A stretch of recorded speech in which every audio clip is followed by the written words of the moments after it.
हामिद अंसारी, पूर्व उपराष्ट्रपति, वर्ष 2007 से 2017 तक, संयुक्त राष्ट्र में भारत के स्थायी प्रतिनिधि, वर्ष 1993 से 1995 तक, भारतीय विदेश सेवा के अधिकारी और कई देशों में भारत के राजदूत रहे। लेकिन हामिद अंसारी ने जब भी मुंह खोला, उनके अंदर भरा देश विरोधी जहर थोड़ा थोड़ा छलककर बाहर आ गया।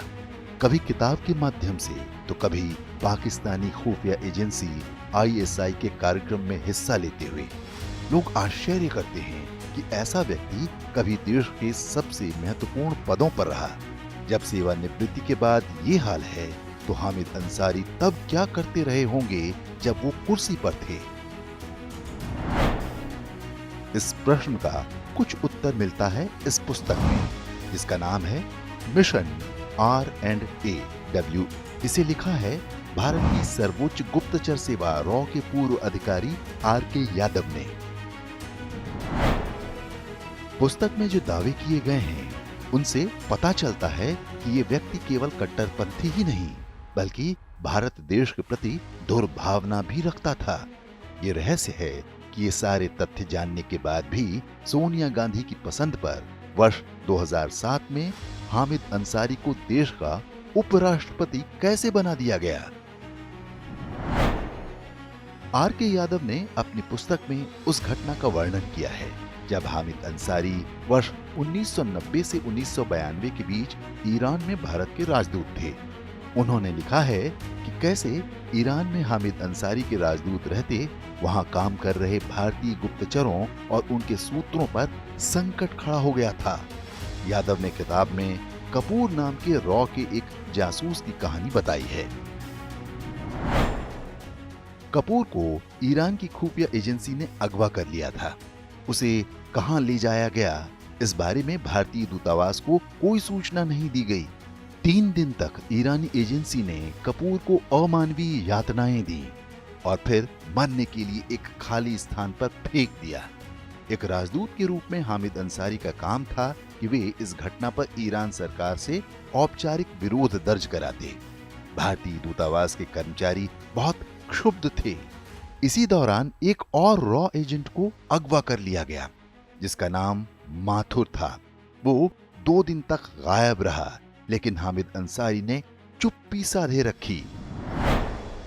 हामिद अंसारी के रहस्यमय रवैये से तेहरान में भारतीय दूतावास के कर्मचारियों का धैर्य टूटने लगा था। एजेंट माथुर की पत्नी और दूतावास के बाकी स्टाफ के परिजनों ने हामिद अंसारी से मिलने का समय मांगा, लेकिन उन्होंने मिलने से भी मना कर दिया। इसके बाद 30 महिलाओं के समूह ने हामिद अंसारी के कक्ष पर धावा बोल दिया और उनका घेराव किया। मांग केवल इतनी थी कि हमलों के विषय में ईरान सरकार से औपचारिक विरोध व्यक्त किया जाए। हामिद अंसारी का ये विचित्र रूप देखकर ईरान में सक्रिय रॉ के अन्य अधिकारियों ने दिल्ली में अपने हेडक्वार्टर और उन दिनों विपक्ष के नेता रहे अटल बिहारी वाजपेयी से संपर्क किया। इसके बाद जाकर विदेश मंत्रालय सक्रिय हुआ। कुछ घंटों के अंदर ही माथुर को छोड़ दिया गया। पता चला कि 2 दिन से उसे 3rd डिग्री टॉर्चर किया जा रहा था। कपूर और माथुर दोनों ही भारतीय दूतावास के कर्मचारी थे। भारतीय गुप्तचर संस्था रॉ ईरान में अपने जासूस इसलिए भेजती है ताकि वो वहां रहकर पाकिस्तान की गतिविधियों पर नजर रख सकें। ईरान और पाकिस्तान की सीमा आपस में लगी हुई है। माथुर नाम के जिस जासूस को पकड़ा गया था वो तेहरान में कश्मीरी आतंकवादियों के एक नेटवर्क का भंडाफोड़ करने वाला था। वो अपनी खुफिया सूचनाएं नियमित रूप से भारत भेजता था। राजदूत के रूप में इसकी जानकारी हामिद अंसारी के पास भी रहती थी। RK यादव की किताब के अनुसार हामिद अंसारी को माथुर के कुछ इनपुट्स पर आपत्ति थी। जिस दिन माथुर को ईरानी एजेंसियों ने अगवा किया, उस दिन हामिद अंसारी ने एक रूटीन रिपोर्ट दिल्ली भेजी। कहा कि माथुर गायब है, लेकिन इस मामले में आगे कोई कार्रवाई नहीं की। RK यादव के अनुसार तेहरान से रॉ के अधिकारी NK सूद ने दिल्ली में उनके पास फोन किया और पूरे घटना की जानकारी दी। अगले दिन यादव ने विपक्ष के नेता अटल बिहारी वाजपेयी से मुलाकात की। वाजपेयी ने तब के प्रधानमंत्री नरसिंह राव से मिलकर उन्हें घटना की जानकारी दी। इस पर नरसिंह राव ने तेजी से कार्रवाई की और माथुर को ईरानी अफसरों ने फौरन छोड़ दिया। इसके बाद माथुर को वापस दिल्ली बुला लिया गया। दोनों जासूसों के इनपुट्स के आधार पर रॉ के एक सीनियर अफसर को जांच के लिए तेहरान भेजा गया। उसने रॉ के सचिव को सौंपी रिपोर्ट में बताया कि हामिद अंसारी का रवैया संदेहास्पद है। आर के यादव ने अपनी पुस्तक में लिखा है कि कुछ दिन बाद ही तेहरान में भारतीय दूतावास के सुरक्षा अधिकारी मोहम्मद उमर से ईरान की खुफिया एजेंसी ने संपर्क किया और अपने लिए काम करने का ऑफर दिया। उमर ने इसे अस्वीकार कर दिया और प्रोटोकॉल के अनुरूप राजदूत हामिद अंसारी को औपचारिक जानकारी दे दी। कुछ दिन के अंदर ही मोहम्मद उमर को अगवा कर लिया गया। उसे बुरी तरह मारा पीटा गया और तेहरान के एक बाहरी इलाके में फेंक दिया गया। इस बार भी हामिद अंसारी ने ईरान के अधिकारियों से कोई विरोध दर्ज नहीं करवाया। इतना ही नहीं, उन्होंने दूतावास के कर्मचारियों को निर्देश दिया कि वो इस बारे में मुंह बंद रखें। जब बुरी तरह से घायल मोहम्मद उमर को दूतावास लाया गया तो हामिद अंसारी ने उनको भारत वापस भेजने की कोशिश शुरू कर दी। इस पर रॉ के बाकी ऑपरेटिव्स ने विरोध दर्ज कराया।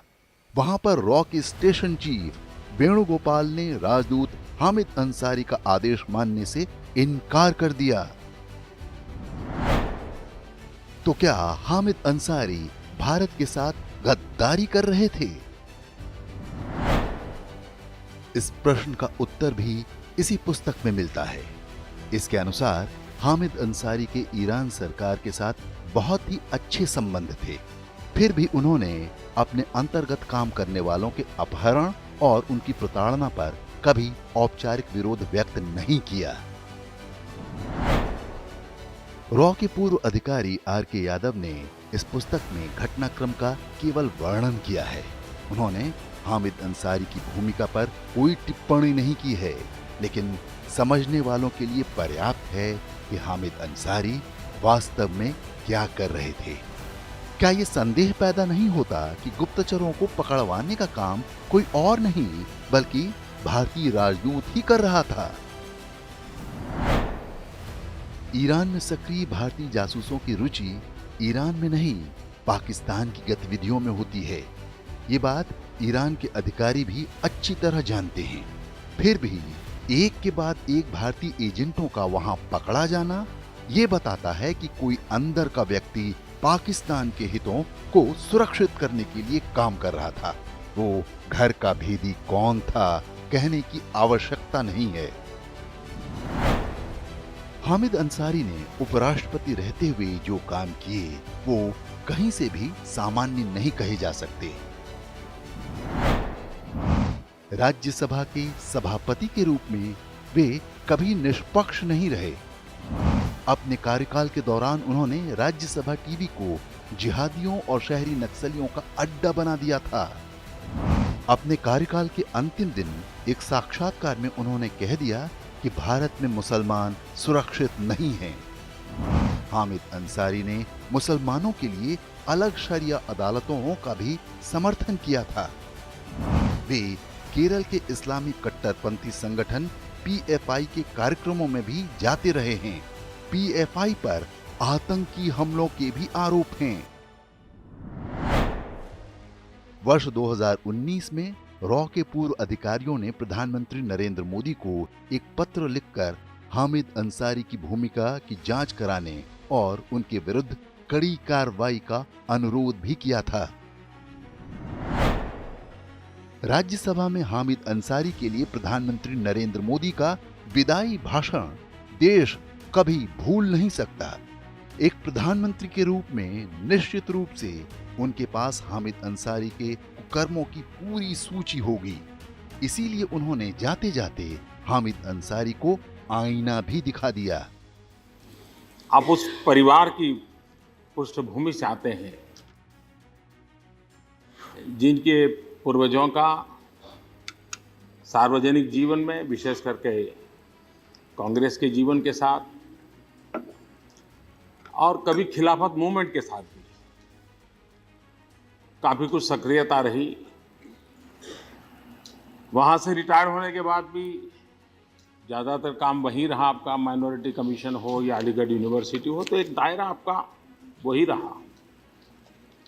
लेकिन ये 10 साल पूरी तरह एक अलग जिम्मा आपके सिर में आया और पूरी तरह एक एक पल संविधान के ही दायरे में चलाना, और आपने उसको बखूबी निभाने का भरपूर प्रयास किया।